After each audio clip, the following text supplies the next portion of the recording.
সরস্বতী পুজো মানেই আমাদের সকলের কাছে একটা আলাদাই আনন্দ। সকাল সকাল ঘুম থেকে উঠে স্নান করে নতুন জামা কাপড় পরে না খেয়ে পুষ্পাঞ্জলি দেওয়া। ছোটবেলায় পুজোর আনন্দ অন্যরকম ছিল, আর এখন বড় হয়ে তা একদম অন্যরকম হয়ে গেছে। কিন্তু পুজো হলে মন ভালো হবেই।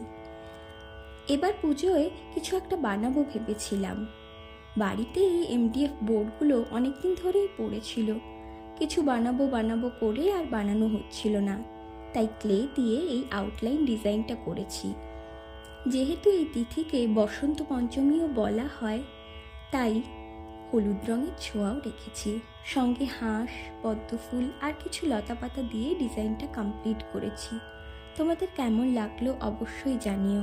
ঠাকুরের কাছে প্রার্থনা করি সকলে ভালো থাকুক, সুস্থ থাকুক এবং আনন্দে থাকুক।